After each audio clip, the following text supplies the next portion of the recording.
राधे राधे दोस्तों। आज की कहानी है गलतफहमी।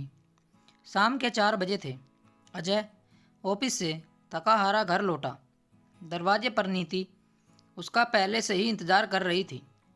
उसने हल्की नीली रंग की साड़ी पहनी थी और उसके चेहरे पर हल्की मुस्कान थी।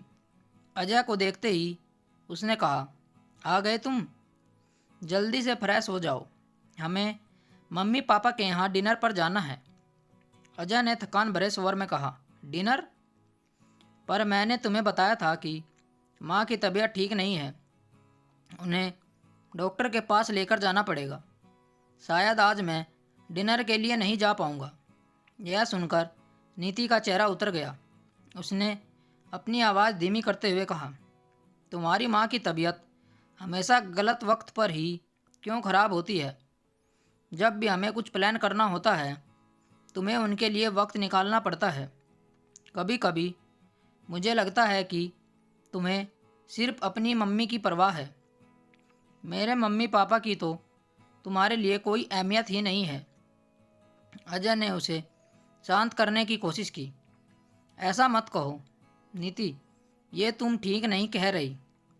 मैं बस उनकी तबीयत को नज़रअंदाज नहीं कर सकता। उन्हें मेरे सहारे की ज़रूरत है। लेकिन नीति का गुस्सा बढ़ गया।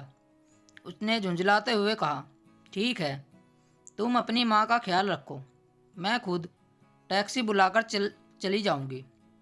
अजय चुपचाप खड़ा रहा। उसने कोई बहस नहीं की। थोड़ी देर बाद अजय की माँ कमरे में आई। उन्होंने नीति की बातें सुन ली।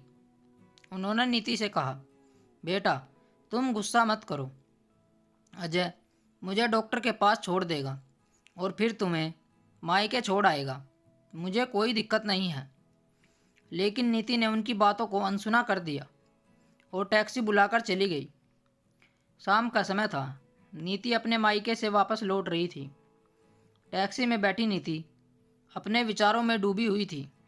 वह सोच रही थी कि क्या सच में मैं अजय की जिम्मेदारियों को समझने में नाकाम रही हूँ? क्या मैं उनके साथ अन्याय कर रही हूँ? टैक्सी के ड्राइवर ने नीति को एक जगह उतारते हुए कहा, मैडम आगे सड़क पर थोड़ा जाम है, शायद आपको थोड़ा पैदल चलना पड़ेगा। नीति ने टैक्सी से उतरकर गली के अंदर वाला रास्ता पकड़ा।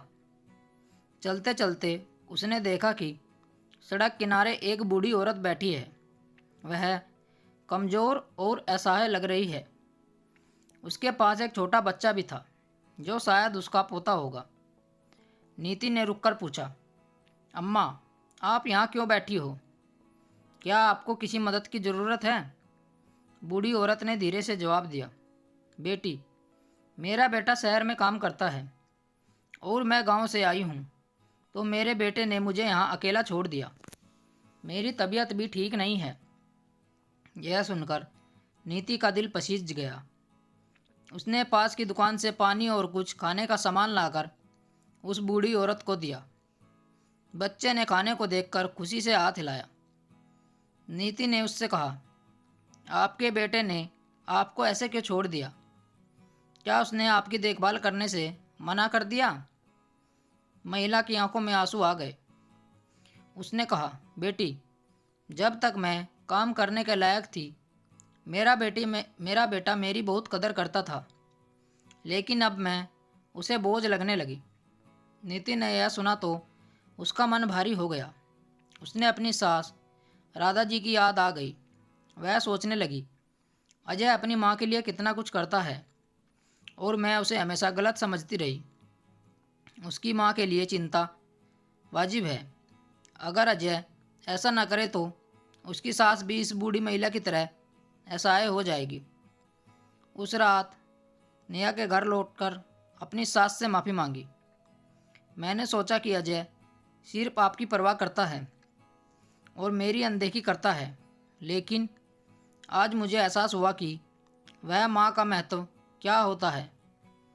आपने अकेले अजय को पाला और आज जब आपको उसकी ज़रूरत है तो मैं इनके और आपके बीच दीवार बन रही थी। राधा जी ने नीति को गले लगाते हुए कहा, बेटी गलतफहमी किसी को भी हो सकती है। मैं खुश हूँ कि तुम्हें ये एहसास हुआ। हम सब एक परिवार हैं और हमें मिलकर एक दूसरे का साथ देना है। नीति ने अजय से भी माफ़ी मांगी। मुझे माफ़ कर दो अजय, मैं तुम्हारी जिम्मेदारियों को समझ नहीं पाई। आज मुझे एहसास हुआ कि तुम जो करते हो वही सही है। मुझे आप पर गर्व है। अजय ने मुस्कुराते हुए कहा, नीति, हम दोनों एक दूसरे से सीख सकते हैं। यही रिश्ते की खूबसूरती है। बस इतना याद रखना, मैं हमेशा तुम्हारे साथ हूँ। स्टोरी को लेकर आपकी क्या राय है, नीचे कमेंट करके हमें बताएं। ऐसी ही और बेहतरीन कहानियाँ सुनने के लिए हमारे चैनल रोचक कहानी वॉइस को ज़रूर सब्सक्राइब करें। मिलते हैं आपसे एक और नई कहानी के साथ। तब तक जुड़े रहिए हमारे चैनल के साथ। कहानी सुनने के लिए आप लोगों का बहुत बहुत धन्यवाद। राम राम दोस्तों।